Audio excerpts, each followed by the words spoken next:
Okay, I think we are now up and running. We are live. We're going live to Facebook. It is Friday. It is the I Love Real Estate student success story, and we have another success story for you today. So let me just make sure we've got everything in order to get you going. Now, as you're no doubt aware, with these Friday success stories, it's always an interesting insight to find out what students have done, how they've changed life, what they've used with Dymphna's training, and how they've taken it and used it to change their life in a different and very unique way. And today we have someone that you may have seen up on stage a while ago. And also, Dymphna has mentioned Peter a few times as well. Before. So let's get straight into it, shall we? Peter, welcome to today's real estate success story. You're the chosen one. You're in the hot seat today. Fantastic. Look forward to it, Mike. Excellent.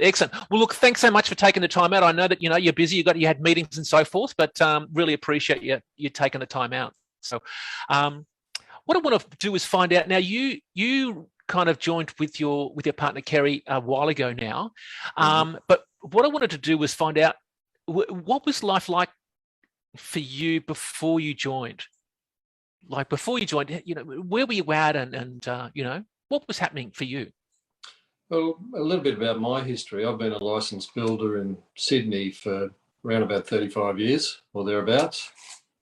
Hang on. Yep. And we've been building mostly residential work for, as I say, 35 years. And as I keep saying to Kerry, I'll get it right one day, so I'll keep trying. But we were fairly successful in sort of building houses, like custom houses and a few townhouse developments. And then the GFC hit. And like everyone else, we suffered a fair bit there. And business sort of dropped off. So we sort of went through some pretty tough times. But we came back, and that's the main thing, like everyone has ups and downs in their lives. And I think it's just a matter of facing the challenge. So you pretty much know the real estate industry from the building side very, very well. Would that be right? Yeah, look, I don't know about real estate, but yeah, sure. We've done a fair bit of property development, but all mostly residential, as I say. We've only just sort of got into a little bit of commercial stuff over the last 3 or 4 or 5 years due to Dymphna. Yes, she's responsible for a few people doing things like that. And she's a true legend, and I say that as somebody that's been in the property market for a long time. She's definitely an icon. Absolutely. So was it the GFC, or what was the decision? What when you joined, did she pop up on your screen sometime, or did you go out looking for the training? How did you get connected with Dymphna initially?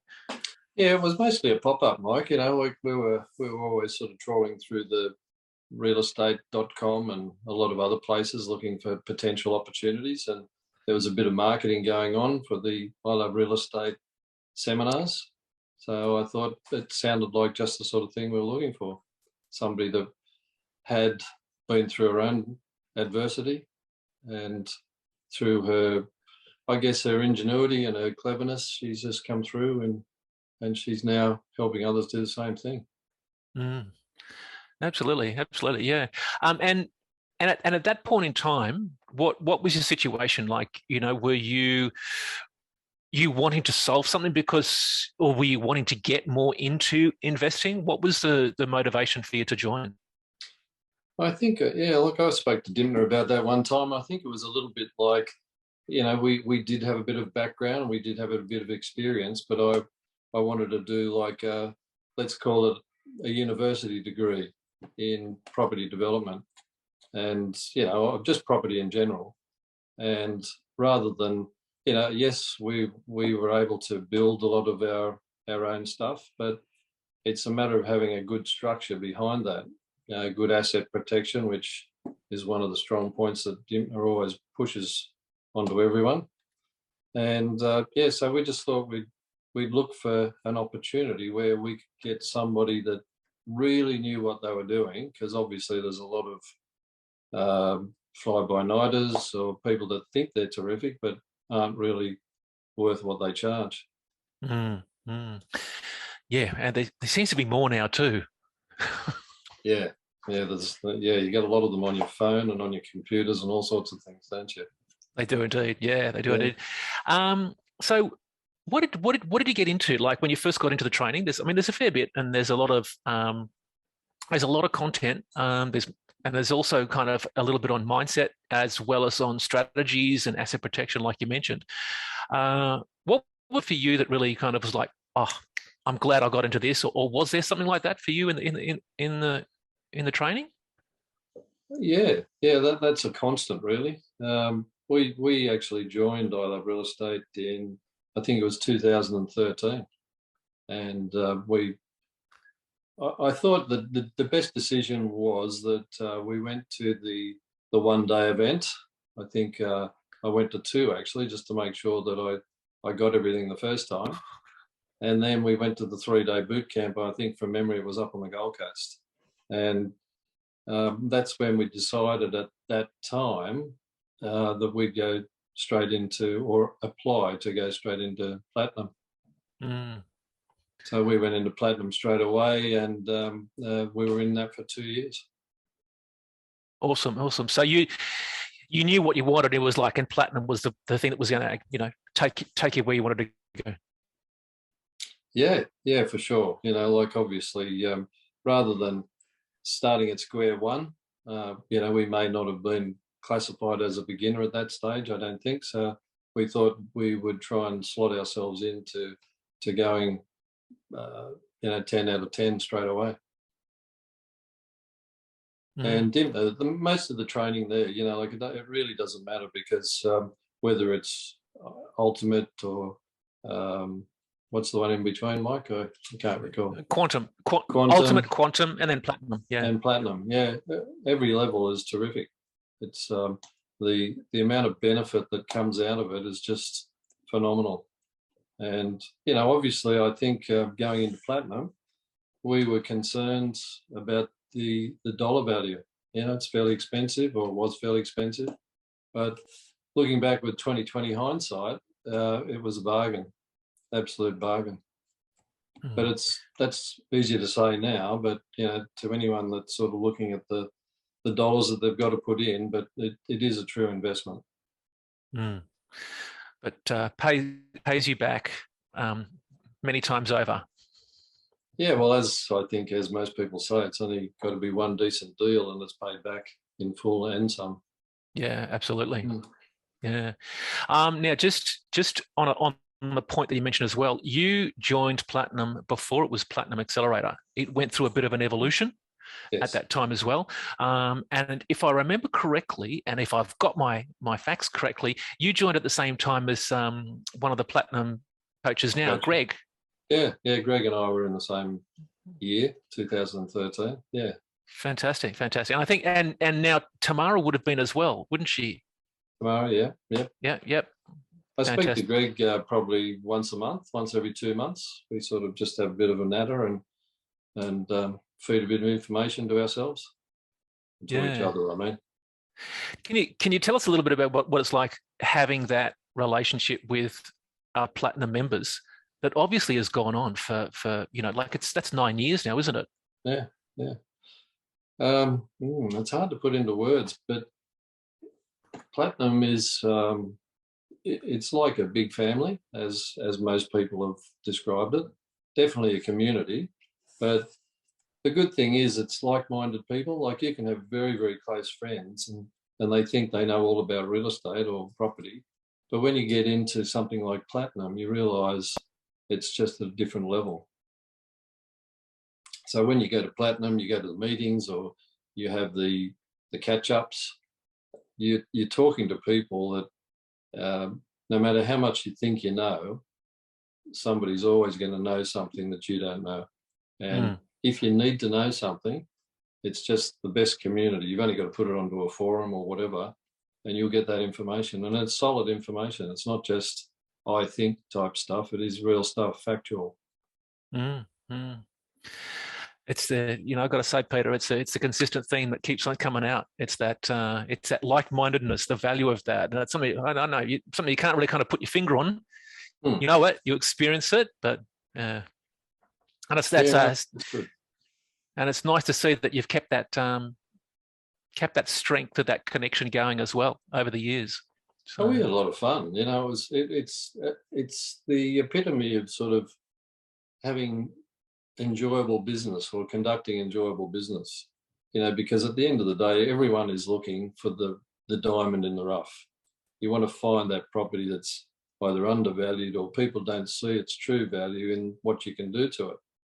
Everyone, doesn't matter what level of the property cycle or property development cycle you're in, that is exactly what everyone's looking for.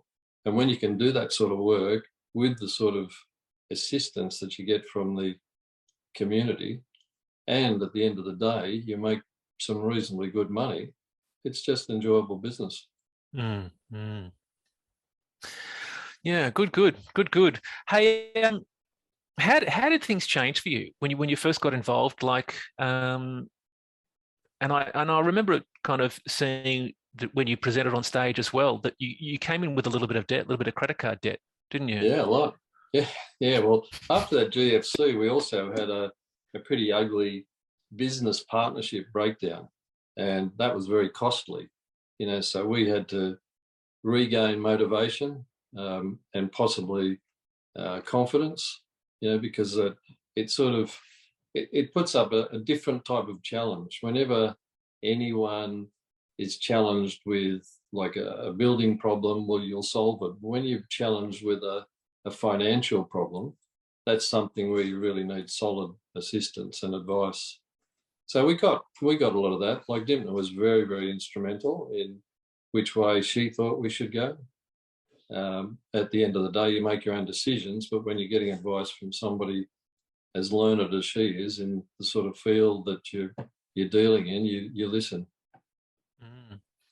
So we came out of that. We started small again.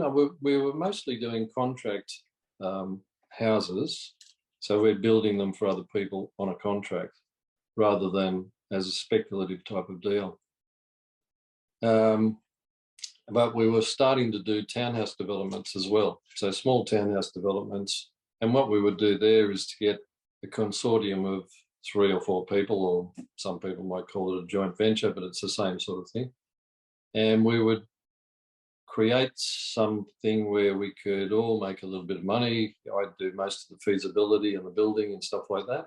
And at the end of the day, everyone would have fun putting their expertise into the deal, and we come out making a bit of money. So we started off small and went to medium and stayed at medium. We never wanted to get big. I think little fish are sweet, as they say, and if you can find a niche in the market, that's what you look for. Can you give us a bit of an idea of how you interpret small, medium, and then large, and where you're at? Are you talking townhouse developments with certain numbers in it as being medium and large scale being more? Yeah, well, I would think small is like buying a property, corner site, or a property where you can split one into 2, or sometimes now 1 into 3, depending on which state you're in. That to me would be a nice, easy small, or a renovation and a type of a flip deal after that. And then when you get to the medium, I think you're sort of looking at, say, 4 townhouses and up to, say, maybe 10 or 12, but that's the sort of medium range. But I think to get to that level, you definitely need to have people in your consortium that have got a little bit of experience. To do the smaller ones, it's not so bad. But when you go into the bigger stuff, like obviously there's a few more considerations to make, not just financial, but as in planning as well. So then after that, we followed on again with more advice from Dymphna, and we were exposed to some sessions where we were taught about looking at commercial. and something that we hadn't really had a lot of experience in, but it sounded terrific. So we thought we'd explore it a little bit more. And we sort of headed a little bit more towards that way recently over the last 4 or 5 years. Yeah, great, awesome. Peter, could you tell us and maybe break down just a little bit of maybe one or two of the deals that you've done? Yeah. Yeah. The smaller one was we bought a block of land on the Central Coast, because I'm based in Sydney, on the Central Coast, which is up near Gosford, the entrance, and up that way. And we subdivided that block of land into 2 blocks. We were going to build houses on them, but at the time we were able to sell the land and make a bit of money.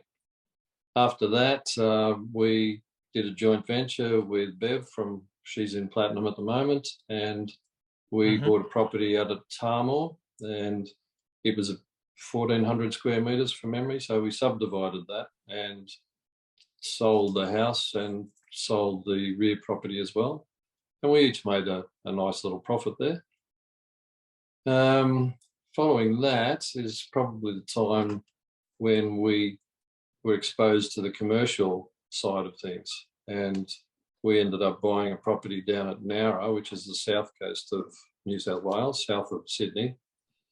And it was a business-zoned property, a fairly big property, and it already had a subdivision, had been approved on it. So we decided, Kerry and I went down, and we used to always talk about what we could do down there, and it was sort of looking towards factories and things like that. And we ended up selling 4 of the 5 blocks, and the 5th one being our profit. So we ended up building a childcare centre on that. And for us, that was the big turning point. You know, that was the property that sort of put us a fair way in advance and fair way in front. That's a different type of commercial type construction. It's specialised. I understand that, but you know, especially just quite topically, you know, the last couple of days in the Sydney newspapers, they're talking about massive investments by the state government into childcare, and I think they call it pre-kindergarten now, which is another different terminology, which would be good for the kids, but it's good for that side of the business as well, because if they're going to be putting a lot more money into childcare, so to make it more affordable for mothers to get back into the workforce. Okay, cool. And obviously that went well for you from financially point of view as well, didn't it? That went extremely well for us financially. We sort of wiped out all of our debt, our credit cards, everything like that, and became, I think it was well over $100,000 in passive income. Wow. And the equity sort of straight away went probably somewhere around about a couple of $1 million in equity just from the one deal. But, you know, wow. It sounds terrific, I know that, but obviously everything has a lot of work in the background, and it is fairly specialised. It's something that I think is a great investment, and I think when I spoke on stage, I said people should look into it. But I think it's one of those sort of areas of construction and certainly development where you need to have somebody in the deal that knows a bit about it, because it's a pretty steep learning curve, but the rewards are terrific. Wow. How does it? Can you give us a bit of an idea of what it was like for yourself and Kerry after doing that deal, and then suddenly wiping out your debts? What was that like for you guys? Best word you can use is liberating. We just felt totally liberated, because, you know, everyone goes through those tough times when you're not looking great financially, and then when you sort of do a lot of hard work, do a bit of get a bit of education, learn how to structure everything properly, and you do a lot of due diligence, as most people do, and you find something, and you find that diamond in the rough. And, you know, like obviously we were just lucky that we were involved with ILRE Real Estate and you know, Dymphna. She's been terrific. I consider her as a an icon, as I said before, but she's also a great friend. Yeah, absolutely. Yeah. Cool, very cool. Well, that's a certainly nice turnaround for you, and yeah, liberating is certainly a nice way to describe it. Peter, you just asked a question. I think you might have already answered it, which is, did you keep or sell the 5th block, which was a childcare centre? And I think you kept that. Was that right? Yeah, we kept that one because that, being 5 blocks, and if you think about a percentage, that was 20%, which is roughly a profit margin that most deals need to get. They need to have a 2 in front of them, preferably 20% or higher. And the block of land was our profit. So instead of having to buy a block of land, we had a block of land there, thinking, well, what do we do with this block of land? And to Kerry's credit, she came up with the idea of a childcare centre. But having said that, we've built several childcare centres for other people, and we also have built one several years ago for ourselves. And we're currently building another, or involved with another 2, and they're in joint ventures. Again, Bev is in one of them, and we're sort of I do most of the design work and the council work, the DA work, and dealing with the builders. We don't actually build them ourselves. We just create an A team wherever we're building, and most of them are all in regional areas rather than the city, which the cost structure in the city is very high. So we prefer to hand pick the areas throughout New South Wales and find where they're needed. Because a lot of people think, oh, great, I'll go and build one down the street, or I got this block of land. And if they don't do their homework and they build it in an area where there's an oversupply, that can be quite disastrous. So you've got to make sure that you do an awful lot of due diligence. Mm-hmm. You seem to have that whole thing very well wrapped up. And Peter, are you now kind of in a position where would you consider yourself in the ability to no longer be in the building industry like you were previously? Are you now from a property investing site? Have you transitioned, or are you still doing what you're doing, but you're now in a different role? I'm just trying to understand, because being in the building industry for, as you mentioned, the 35 years, and now you're in a situation where you're looking at it from quite a different point of view. Is that a transition? Has that changed your, in a similar way, lifestyle-wise, liberating you from a working site and a building site, or are you still involved? I just want to understand if you've transitioned on that side as well.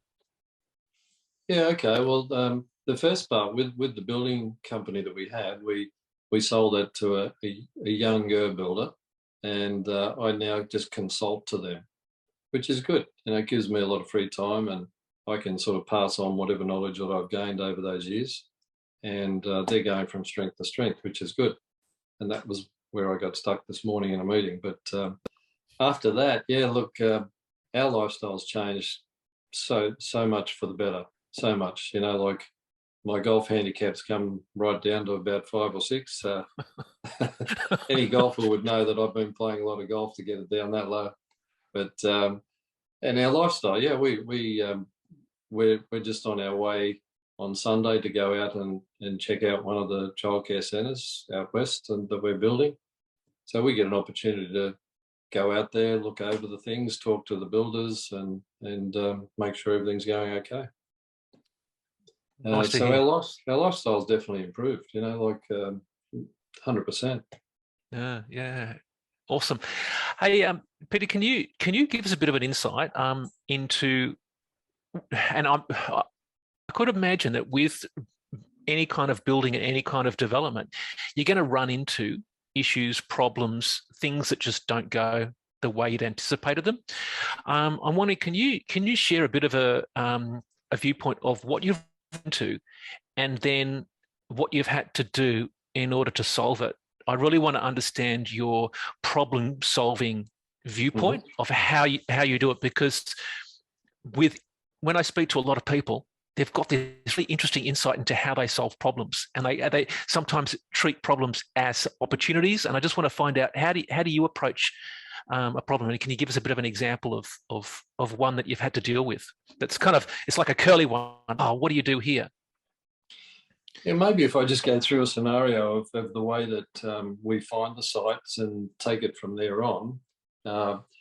Obviously, we've got to look at all the different platforms where we can search, like realestate.com and Real Estate Investor, and certain areas where you're really interested. You obviously talk to a few real estate agents and tell them what size land you're looking for, what zoning you're looking for.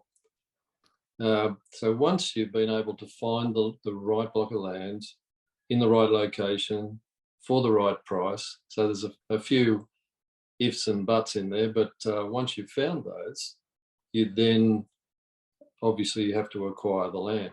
So what we do there is to try and buy the land within the consortium so that we can actually put that asset up as part of our security when we go to the bank for construction finance.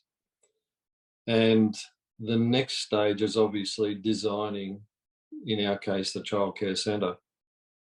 That depends on a lot of things, but mostly on the size of the land and the area that you need per square metre, so many square metres for internal play space and so much for outdoor play space, so many car parking. So there's a fair few requirements, and that all comes back to the part of the equation that I've never liked for 35 years, and that's called the council. So it doesn't matter which council. I've never been a great fan of what they do and what they make you do to jump through the hoops. So the one thing that you don't do with councils, you never deal in logic with them. Being facetious there, but it's a half truth. Yeah. But council's probably the greatest hurdle. You've got to make sure that you have your pre-lodgement meetings, you go and speak to the council, speak to the right people, and then, as Dymphna talks about, you have your A-team. You know, you've got to create that A-team. And best, we found it was so much more beneficial to use all local people in whichever town you're dealing with. They know the area, they know the council, they know a lot of people, and small towns, well, not small towns, but even big towns, everyone knows everyone. Mm-hmm. So once you go through the council, once you have your DA, well, you know, it's almost happy days, and then you've got to make sure then that you can get the finance to construct, in our case again, the childcare centre. There's a fair high dollar value, depending on how big they are. The one that we're currently building is over 100 children, like 112 children. So that's pretty big, and you can imagine, you know, the size of the I think the area of the property is around about 700 square metres. Then you've got to have the right builders, the right town planners, and once you've got your DA, as I said, you know, the builder is so important to get the right guy. And the best way I've found is just to go out there and speak to 3 or 4 people, preferably if they've been recommended. The same old story, what you do with anything that you're building or developing, make sure you get referrals. Check it all out. But I'd say, look, that there are certain requirements that you need to have, but the hardest bit for me is to get it through the council. And that's not because we try and push the limits. You know, everyone uses plastic rules, as we say. They can be bent but not broken. So it's really just a matter of making sure that you satisfy all the requirements, give them more information than what they're asking for. But as I think a lot of people have probably said in the past, make sure you have a really good town planner. Probably, in my opinion, as important as finding a really good builder. Got it. Good town planner, good builder. Hey, now for anyone listening, this is such valuable information in regards to how you approach deals. Fascinating stuff. And it sounds like you've got this into a very much a cookie cutter approach, Peter. You know this inside out, back to front. Yeah. Well, everyone has their niche in the market, and some people, you know, they call it the cookie cutter, but we don't cut too many cookies because they're pretty big cookies, unfortunately. And, would you call it a cake cutter? Yeah, cake cutter is more like a cake cutter. Yeah. so everyone else has a cookie cutter. You have a cake cutter. Yeah, but they're terrific. Like, I'm mostly talking about childcare centres now because that's pretty well all we do, except like when I go into the old building office and consult in there. But it's great fun. It's really good, but there is a lot of research, same as any other development that you do. A lot of research, but probably more so in this particular part of the industry. But I think I may have said on stage, in the years that I've been in property development, I haven't found a better return than what you get from these sort of developments. Far better than factories. If you want to go and build factories, we did a feasibility on building factories at the one that we currently own is at Nowra, and we did a scenario there of what if we do some tilt-up factories, what if we do this, and it was so much better. Like in rental wise, probably at least $100,000 extra in rent per year to have the childcare centre. Wow. So it's good, but I make it sound terrific at the end of the day, but there's an awful lot of work that goes into it before you get there. Yeah. And it is one of those things where a lot of people can you can create a consortium or a joint venture, whether it's 2 or 3 people. That's generally the best way to do it. Everyone can put in their own expertise. Yeah, absolutely. Out of interest, when you're talking about joint ventures, Peter, can you give us a bit of an insight into how you look at navigating your way around finding a suitable joint venture partner? It is mentioned a lot within the community about finding a joint venture partner. Can you give us a bit of an insight from your point of view of how you see it, or maybe some advice? I think the best advice I can give is to try, if you're looking at your joint venture partners, try not to duplicate the skills. Like, for example, I wouldn't want to bring in another builder because we'd probably be saying, well, let's do it this way, and I'd say, let's do it that way. Whereas if you've got somebody else that's good in administrative skills and things like that, and obviously you do need somebody with financial skills as well, but that'd probably be the best idea. And people that you enjoy their personality. It's no sense in just saying, oh, this girl's got a lot of money, let's get her in the deal. That's not the way to do it, because there'll be a clash somewhere down the line. But if you're very compatible, and obviously you know fairly well straight away whether you can work with somebody, I think they're the ones to start the conversation with. And then just sort of say, well, okay, look, I can bring this to the deal, I can bring that to the deal, and if it seems like it's going to work, talk a little bit more. And obviously you've got to create good joint venture structures, paperwork-wise, and but once you get it going, it can be a bit like a cookie cutter. Like, everyone's got to understand that no deal is perfect, and some deals don't work out the way that they are supposed to. So I think, going back to what I said, make sure that you enjoy the personalities that you work with, and don't try to duplicate skills. Great point. Yeah, great point. I don't think anyone's actually brought that up before, about not duplicating skills. Yeah. Well, that's my advice anyway. It might not work for some, but I prefer that everyone brings in something to the deal, some individual skill. Yeah, absolutely. Good. So Peter, you touched on it a little bit, but how is your life different now to before you started? Like, you've obviously, you've gone through that liberation of getting rid of a whole lot of debt, and obviously the things that are associated with the business, and you're now in a very different realm. Obviously, and as you mentioned, you're playing a lot more golf. Yeah, good and bad. Look, I think that's the way to do it. You've just got to make sure that you've got to have your target. And I can remember way back in 2013-14, being in Platinum, one of the most valuable things that Dymphna gave us was the peg in the sand book. And, that basically gives you the opportunity to put down where you are now, where you'd like to be in 2 years' time, where you'd like to be in 5 years' time. And, you know, like if you aim high, that's terrific. You know, even if you aim, somebody said it's like a little kid sitting on Santa's knee, just ask for everything. You know, you can say it doesn't matter. And as Dymphna says, you know, let the universe bring it to you. I guess that's a little bit of difference that Dymphna and I have. You know, I'm not quite that into the stones and everything like that, but that might be an old-fashioned thing. But yeah, look, I think it's really just a matter of making sure that you've got targets, rather than, like, you know, having a bit of a roadmap, if you like, and keep on checking them. You know, give yourself a bit of a check every now and then to say, well, I'm not quite there. I need to do this. Can I do this a bit longer, harder, straighter, smarter, whatever?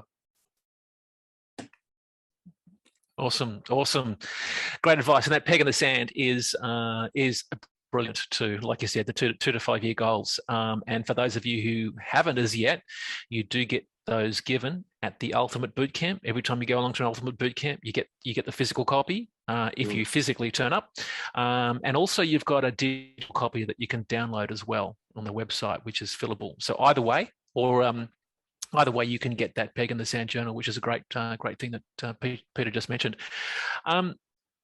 Peter, do you have any other advice that you want to give, like a brand new student that's just starting out? Yeah. What would you say?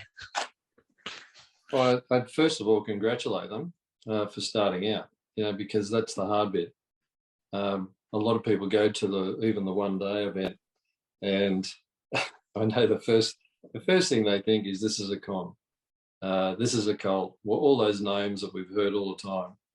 And look, I'm no different. I'm a fairly big skeptic too, and I started off thinking exactly the same.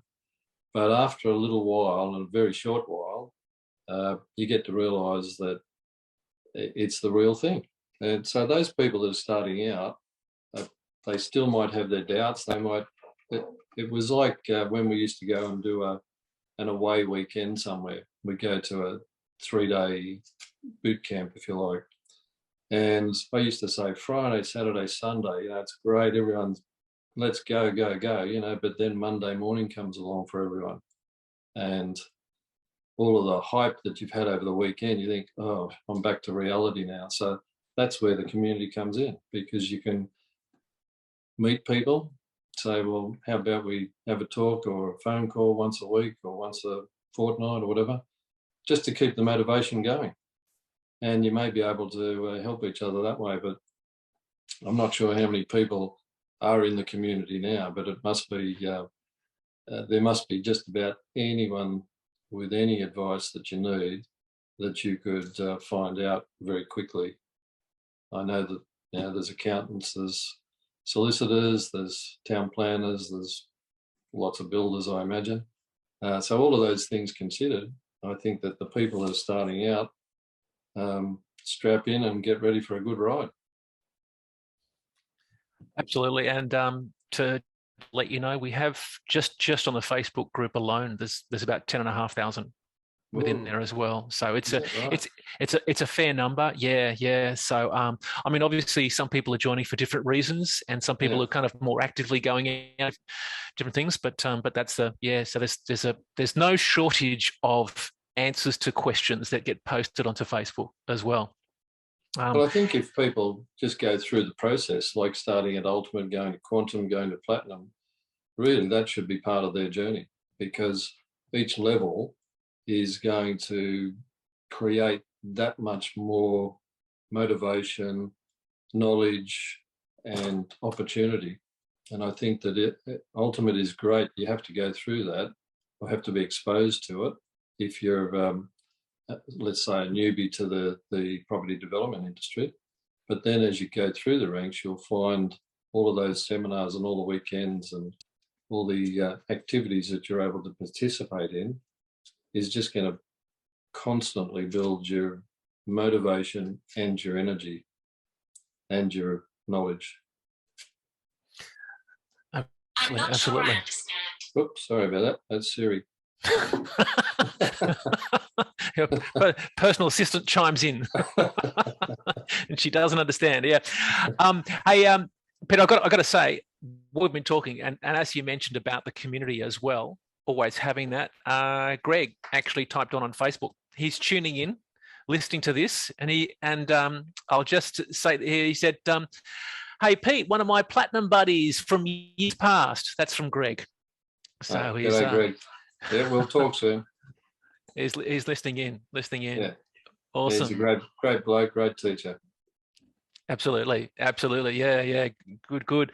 Peter, I'm pretty much wrapped up. If there's anything else that you wanted to say, or anything else that you think you wanted to share before we wrap up? No, probably not. I'd probably just, like everyone else, just like to thank Dymphna for everything she's given us, the opportunity, motivation, knowledge, and friendship. I still, as I said before, I still consider her to be a close friend. Yep. Well, she's actually going to be flying back from Copenhagen to come into the Ultimate Boot Camp and a few other boot camps as well. We've got Ultimate, we've got Real Estate Millionaire Within, and then there's a Platinum one coming back as well. Beautiful. So, yeah, but she's spending a bit of time over there with Brian on the boat, which is, it's great to see, fantastic to see. So, but yeah, just got a question here from Eugene. Eugene is asking, knowing what you know now, is there anything you'd do differently now if you were starting again?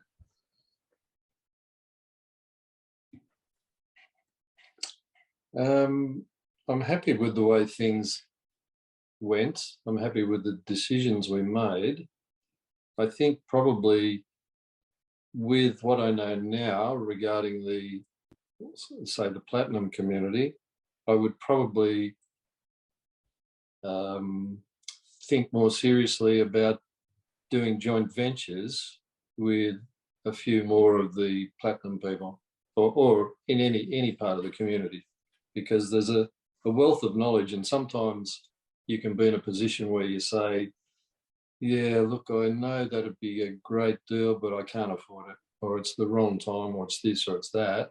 Whereas other people might have the opportunity that you don't. And I think that I was not too proud, but I just thought, well, I'm doing this, I'll do it on my own sort of thing, and as everyone does. But I think looking back with a bit of hindsight, there could have been a little bit more of the joint venture type deals. I think that would have accelerated the progress. Been open to sharing your knowledge and to connecting up earlier. Yeah, and doing deals quicker. Yeah, doing more of them, because I recall back in those times, and again I'm relating to Sydney, but there was another couple that were in the Platinum group, and they decided that they'd do deals out at Blacktown, which is west of Sydney. It's on the western perimeter of Sydney, and 13 years ago, it wasn't all that, well, whenever it was, not 13 years ago, but 9 years ago, it wasn't the best part of Sydney. But they decided to buy a couple of big blocks of land out there, and they did extremely well. They bought one, and they were going to do some townhouses, which was adventurous at the time. And then the next door neighbour said, well, do you want to buy my block as well? So they bought in when Dymphna told everyone to buy in, and they capitalised really, really, very, very strongly. So, well, that's probably another bit of advice I can give. Whatever Dymphna says, I'm probably sorry that I didn't listen to her as strongly as I should have, because I can't really say that I can think of any times when she's got it wrong in the 9 years that I've been exposed to her. I mean, her predictions are pretty accurate.